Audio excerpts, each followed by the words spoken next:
1950 జనవరి 26 ఈ దేశంలో డాక్టర్ బాబాసాహెబ్ అంబేద్కర్ రాసిన రాజ్యాంగాన్ని లోకార్పణ చేసిన తర్వాత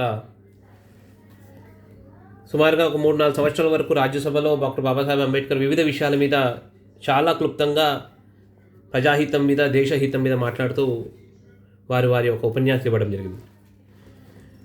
దాంట్లో భాగంగా డిసెంబర్ మాసంలో 1953లో వారు ఏదైతే యూనిఫామ్ సివిల్ కోడ్ మీద మాట్లాడడం జరిగిందో అది ఒక చారిత్రకమైన ఘటన.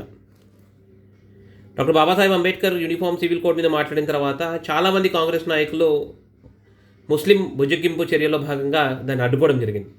యూనిఫామ్ సివిల్ కోడ్ ఈ దేశంలో అమలు కాకుండా కాంగ్రెస్ నాయకులు ప్రయత్నించడం జరిగింది.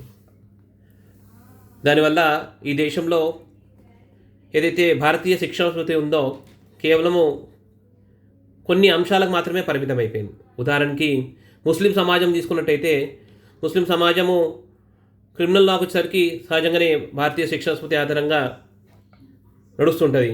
కానీ సివిల్ లాకు వచ్చేసరికి ఏదైతే ముస్లిం షరియత్లా ఉంటుందో, ఉదాహరణకి బహుభార్య పద్ధతి, విడాకులు, వారసత్వము, ఇటువంటి అన్ని విషయాలలో షరియత్లా ఉండడం వల్ల ఎక్కడో ఒక చోట డాక్టర్ బాబాసాహెబ్ అంబేద్కర్ స్పష్టంగా చెప్పడం జరిగింది, దీనివల్ల దేశ సార్వభౌమత్వానికే సమస్య వస్తుంది. ఈ రకంగా ఒక్కొక్క మతం ఒక్కొక్క పద్ధతిలో అనుకరించుకుంటూ పోయినట్టయితే ఈ దేశ సార్వభౌమత్వానికి కష్టం వస్తుంది. ముస్లిం సమాజం ఈ రకంగా చేసుకుంటూ పోతే ఎక్కడో ఒక చోట అరాచకత్వం అనేది పెరుగుతూ పోతుంది అని డాక్టర్ బాబాసాహెబ్ అంబేద్కర్ స్పష్టంగా చెప్పడం జరిగింది.